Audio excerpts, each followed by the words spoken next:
Welcome back to AFTV, everyone. It's been a couple of days since the Man United win, and it was a win that divided opinion. A lot of people felt very differently about the win. My take was, we weren't good, we were not good, but we tried different things. We wanted to counter-attack more, we wanted to go a bit more punch for punch. It just didn't quite work. Other people felt that actually we were just poor. We wanted control. Ødegaard and Arteta said as much, we didn't get it. So it's divided opinion, but I do think we've learned 5 things from from that game.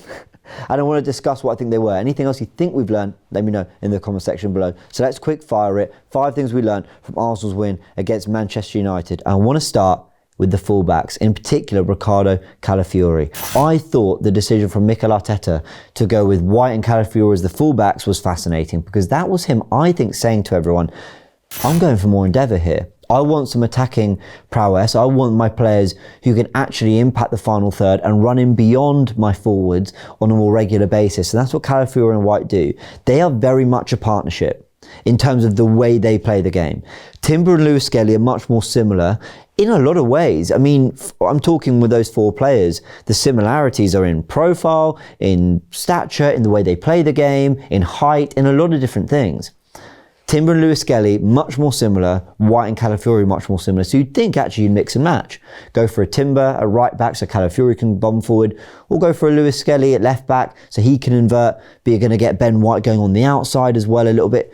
You can do a few different combinations. But he went with Calafiori and White, 2 of the more marauding fullbacks.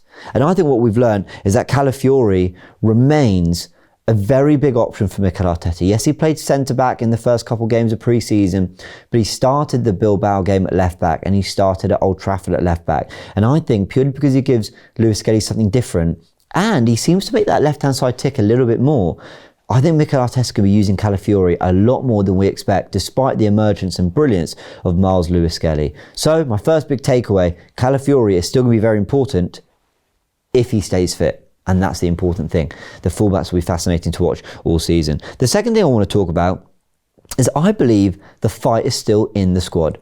Now, I've been thinking about this, and a lot of people have said, Shrory made this point when I was talking to him on my channel, we shouldn't just say, well, they tried hard, they worked hard, so well done. I kind of get you. Like, how often do we have to keep praising that?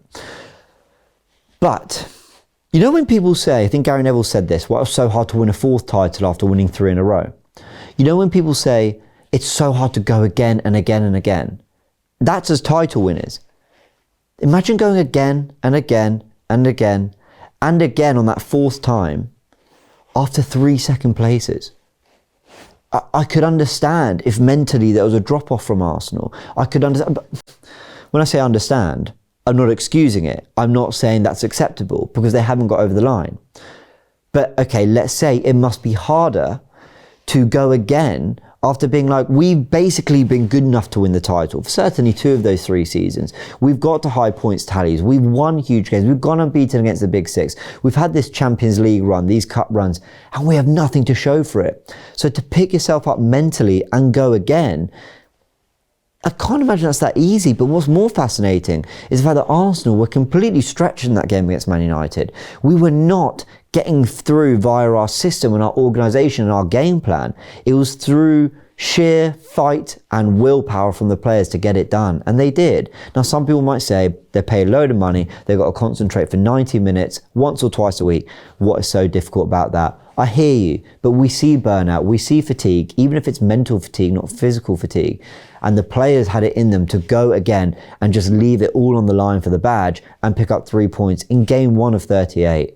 I think that's really encouraging. I want to give them credit. The fight is absolutely still there in the players.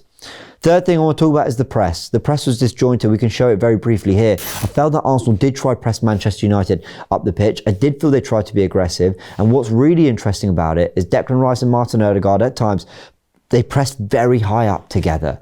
It was a dual press from the midfield, not Ødegaard alongside Gyökeres all the time in a 4-4-2, but actually a really aggressive press despite Zubimendi, who maybe doesn't have the legs to cover such vast, patches of grass and space in a big midfield with Cunha and Mbemo, but they trusted him there with the centre-back stepping up so that Declan Rice could press up the pitch.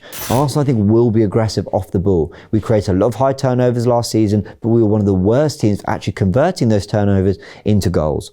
That is going to be the task for Arsenal, because Mikel Arteta is not letting up. A lot of people feel and felt post Man United, typical Stoke, park the bus, here we go. We're a very, very aggressive, high-pressing team. There was evidence of that in that first half against Manchester United. It just didn't work as well as it has in previous seasons. But it is there, and it's going to be a figure of Arsenal's game plan.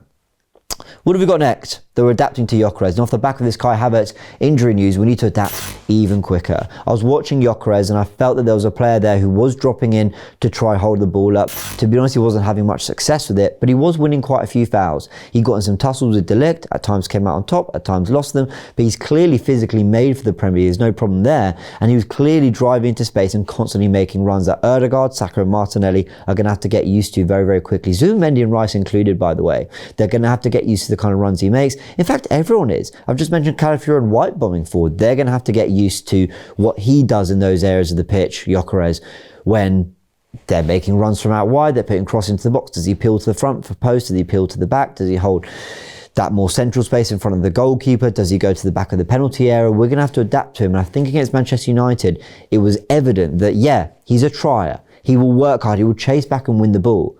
But he's going to be quite frustrating in possession. Unless we're adapting to him to know exactly where he wants to be, to put the ball in that back of the net, if we don't learn that very quickly, I think we're going to get frustrated with him quite quickly.